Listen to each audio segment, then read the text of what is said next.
posture est cassée, j'ai du mal à m'en relever. Je ne vais pas chercher à pousser avec mes bras, j'y arriverai pas, parce qu'il tire. Il tire avec ses bras et ses jambes. Vas-y. Bon.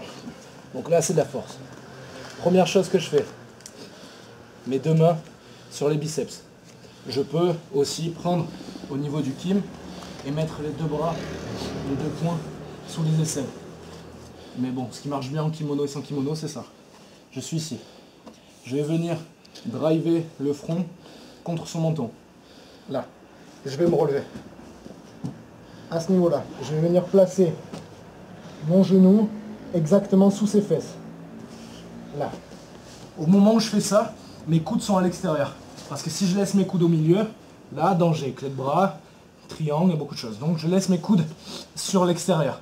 Ça fait que là, s'il enchaîne quoi que ce soit, voilà.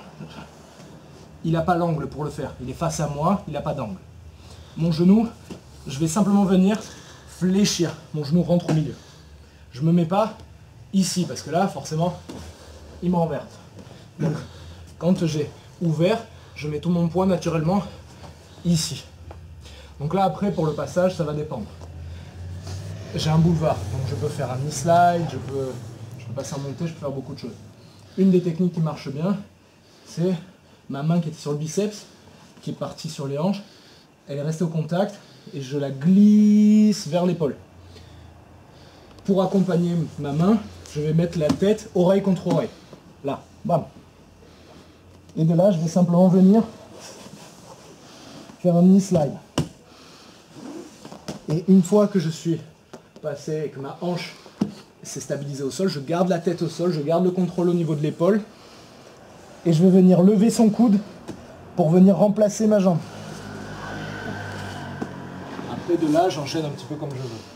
Ou je reste sur cette position de contrôle, ou je pars ensuite sur un 100 kg normal, enfin bref. Ce que je vous montre là, c'est une façon d'ouvrir la garde avec, entre autres après, une façon de passer. C'est des techniques qui malheureusement pour moi sont fatales puisque face aux gens qui sont beaucoup plus grands que moi et qui m'ont pris de vitesse et qui ont de meilleures jambes et qui m'attirent, j'arrive pas à regagner ma posture, ben j'accepte. Ce qui est hyper important, c'est le front qui doit vraiment venir smasher le menton. Si vous vous contentez juste de faire ça, ben lui il va continuer à vous tirer. En fait, vous n'allez pas contre lui. Ah, tu voulais me tirer à toi, pas de problème, je viens totalement vers toi. Là, c'est pas agréable, voilà, il va pousser naturellement.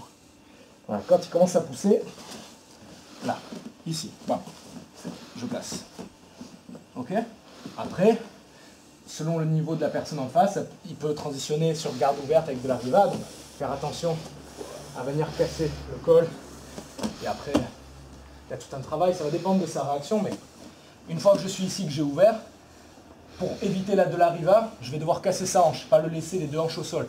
Donc quand on est là, voilà, je vais simplement venir me décaler. Vas-y, regarde la de la riva, je vais simplement venir me décaler. Voilà. De là, la de la riva, c'est plus la même. Il y en a une autre, il y a l'inversé, mais la première, c'est plus la même. Du coup, c'est là où je vais venir driver. Bam. L'idée, c'est vraiment en même temps. Même s'il tient, l'idée, c'est vraiment d'utiliser tout mon corps et de venir coller mon oreille à la sienne. Donc là, s'il essaie de se relever vers moi, c'est plus possible. C'est plus possible. Je tire le coude, je slide. C'est important que quand je slide, le coude soit sur la cuisse.